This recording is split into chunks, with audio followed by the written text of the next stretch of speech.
সর্বোপরি আজকে কুমিরা ইউনিয়নের সম্মেলন দীর্ঘ 16 বছর পরে এই সম্মেলন হচ্ছে। আপনারা প্রিয় নেতার নির্দেশনায়, জননেতা জনাব তারেক রহমানের নির্দেশনায় দেশের জন্য সাতক্ষীরা তালার কুমিরা ইউনিয়ন বিএনপির দ্বিবার্ষিক সম্মেলন অনুষ্ঠিত হয়েছে।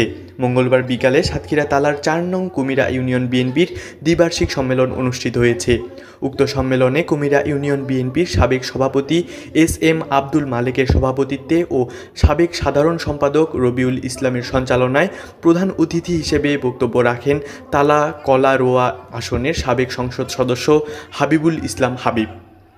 বিশেষ অতিথি হিসেবে বক্তব্য রাখেন সাতক্ষীরা জেলা বিএনপির যুগ্ম সাধারণ সম্পাদক আবুল হাসান হাদি, তালা উপজেলা বিএনপির সাবেক সভাপতি মৃণাল কান্তি রায়, সাধারণ সম্পাদক অধ্যক্ষ শফিকুল ইসলাম, সিনিয়র যুগ্ম সাধারণ সম্পাদক অধ্যাপক Mosharraf Hossain, Jalalpur UP chairman M Mofidul Haque Litu, Kumira union পরিষদের সাবেক চেয়ারম্যান গোলাম মোস্তফা, ধান্দিয়া ইউনিয়ন পরিষদের chairman S M. Jahangir Hossain, Nagarghata union পরিষদের সাবেক চেয়ারম্যান মোহাম্মদ আলী, দলুয়া শহীদ জিয়াউর রহমান, ডিগ্রি কলেজের অধ্যক্ষ বিশ্বাস রফিকুল ইসলাম, সাতক্ষীরা নারী ও শিশু নির্যাতন দমন আদালতের পিপি মনিরুজ্জামান সহ বিএনপির স্থানীয় নেতৃবৃন্দ।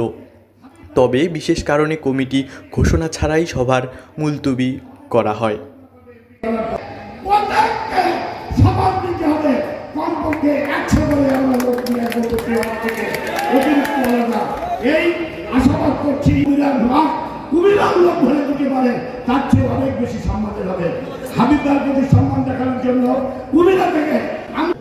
সেই ওয়ার্ডকমিটি দ্বারা আজকে ইউনিয়ন সম্মেলন হবে। এই সম্মেলনের নেতৃত্ব আপনাদের হাত দিয়ে তৈরি হবে। সেই লোককে শুধু আমি একটি কথা বলার সময় চাই, প্রিয় ভাইরা, আমার একটি অনুরোধ, আমি অনেক সমাবেশে বলি করতে চাই। এখন বিশাল সমাবেশ কে ইনি ঢাকার মেয়র ছিলেন, উনিও মেয়র ইমিশন করেছেন, ওনার স্বামীর জন্য স্বামী জেলে ছিল।